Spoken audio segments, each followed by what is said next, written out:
Yourself from getting it or managing it if you do have it. Tonight we take a closer look at Amanda Daniels. She was diagnosed with heart failure in her 20s. This is the right ventricle up here. Coming to the echo lab can be stressful for me. For people suspected of having heart disease, this test is a gold standard. An echocardiogram is an ultrasound picture of the heart. It has no radiation, it's just ultrasound waves. That being said, it's a test that causes a lot of anxiety. At Ronald Reagan UCLA Medical Center, cardiologist Carol Watson says an echocardiogram gives her critical information about how strong the heart is, how well it pumps blood to the rest of the body. It does determine prognosis. It looks a little big. I get fearful because I don't know what the doctor's going to tell me. Amanda Daniels was diagnosed with heart failure 8 years ago at 26. My heart was literally failing. No one knows why Amanda contracted a heart condition, but she'll never forget the fear. You're scared. You're scared that you're going to drop dead at any moment.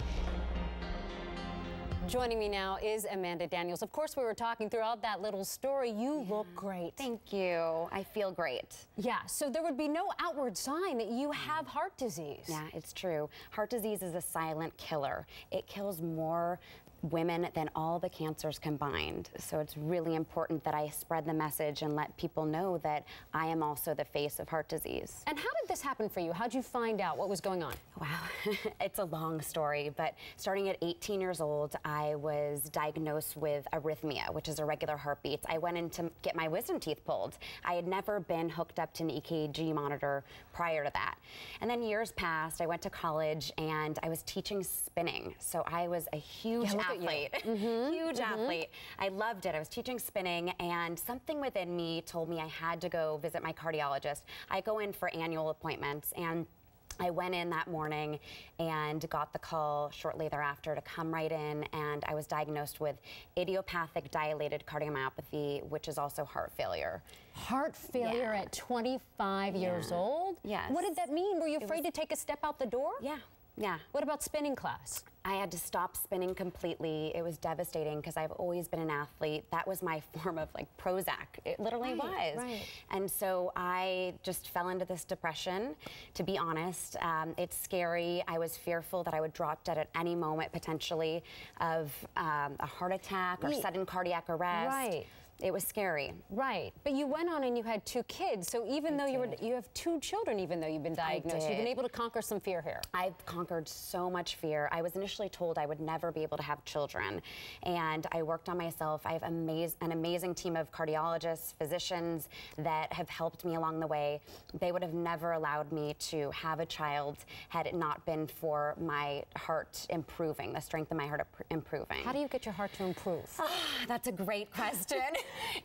For my condition, I went on a ton of medications. I also had to have a procedure called a cardiac ablation where they went in and helped to fix my arrhythmia. They burn off a part of your heart, basically. Yes, they burned 5 sections of my heart.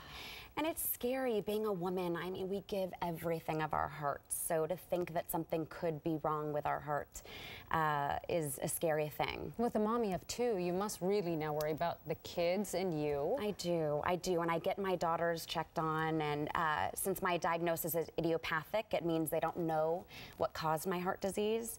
So I check on my daughters and make sure that everything's going okay. And fortunately, they're very strong and healthy and doing wonderfully. And you help other people. We say it in our story. You're here, and I said, you're doing more for people than you realize. I do. Thank you. I really appreciate that. I'm a spokesperson for Women Heart, which is a national coalition for women living with heart disease. I started a support group with Elisa Beckett, who's another survivor, over at UCLA, the second Monday of every month at 7 p.m.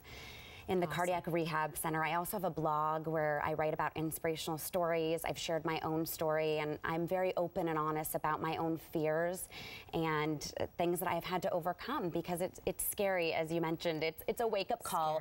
All my girlfriends were out having fun, dating, and you got heart enjoying disease. The single life, and here I get, You're doing great. All right, we have more. We have more on Amanda at 10 o'clock tonight. We'll wrap up right now. Thank you so much for coming in. Thanks. We have more at 10 me. o'clock. Not only how she survived, but realized her dream of becoming a mom as we spoke. Please. Okay, you know what? Thankfully, this is one situation I've been able to